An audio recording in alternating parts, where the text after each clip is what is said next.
Welcome to World of Glumora Echoes. In a corner of the city stood a haunted house.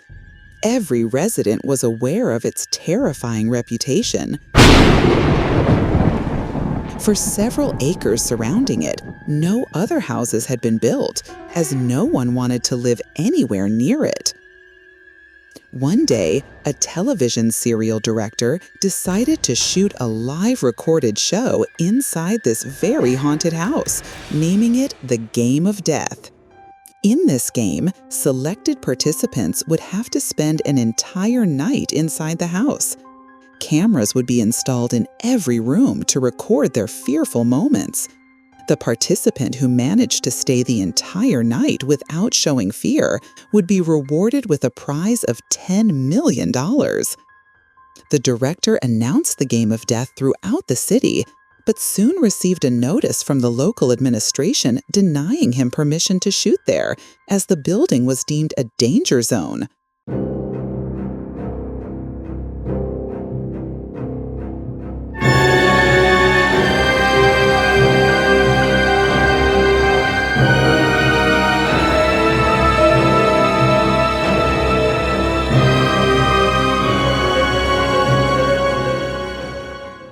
However, the director was a very prominent figure. He privately guaranteed the participants' safety and, after agreeing to implement certain conditions, eventually secured permission from the administration. This approval ended up costing him twice the original amount. As soon as permission was granted, posters for the Game of Death appeared all over the city. While the event was highly anticipated, the prevailing mood among the people was one of dread rather than excitement. The entire city was convinced that anyone taking part in the program would not survive. But the world is full of all kinds of people, and lured by the prize money, a few individuals came forward to participate.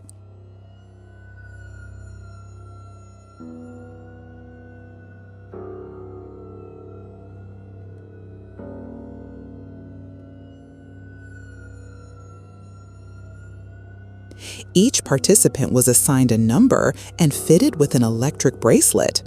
If they became too frightened, they could press a button on the bracelet to exit the program. The group consisted of 14 boys and 3 girls. The cameras were installed in the building's rooms during the daytime because it was at night that ghostly spirits were said to wreak havoc within its walls. Very few people had ever dared to enter the building after dark. One by one, the participants entered the house.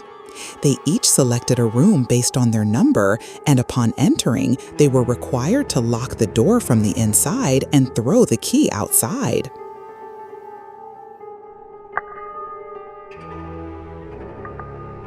The locks were electronic and could be opened by pressing the button on their bracelet, though this fact was deliberately withheld from them. If a participant unlocked their door, they would be disqualified from the competition, and this would be visible on the camera recording. Speakers were installed in every room to relay instructions.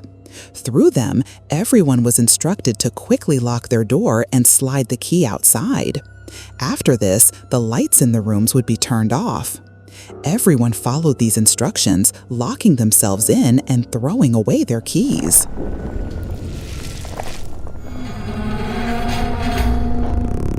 The cameras were set to night vision mode, so even though the participants' rooms were pitch black, everything remained clearly visible to the audience on their television screens. Slowly, fear began to take hold. One of the girls suddenly started screaming in her room,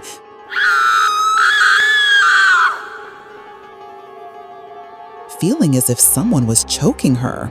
She struggled briefly before fainting from terror. Viewers watching the live broadcast began to panic. Suddenly, one after another, all the participants began to be attacked by ghosts.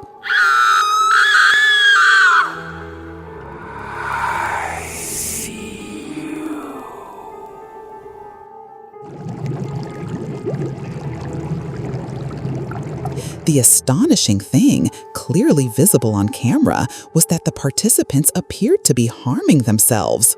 Some were scratching their own faces, others were strangling themselves, and many were even injuring themselves by banging their heads against the walls.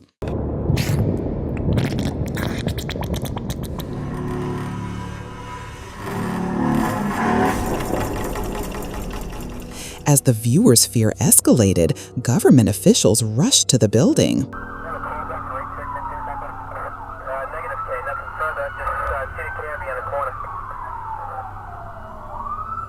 One of the administration's conditions for granting permission was that medical help would be immediately provided if any participant needed it during the shooting.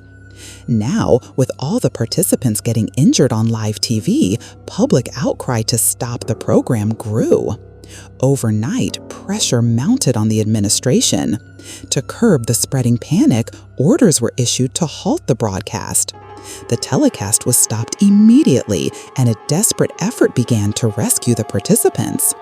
A fire engine arrived outside the building, yet even the firefighters were too afraid to enter the haunted building at night. They, along with everyone else, stood outside, forced to witness the spectacle of the participants' deaths, for everyone was all too familiar with the building's bloody history. Through the speakers in the rooms, the director frantically instructed the participants to press the buttons on their bracelets to get out. But no participant heard the instructions.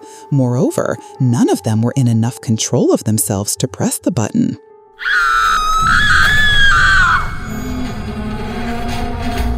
In a matter of moments, all the participants committed suicide on live camera. Everyone knew it was a massacre carried out by the ghosts.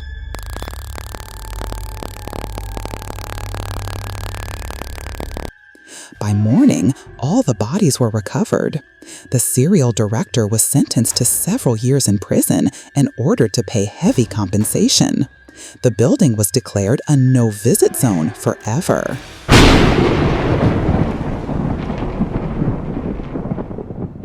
And with that, the story ends. Friends, how did you like this story? Please comment and don't forget to subscribe to the channel. See you in the next video.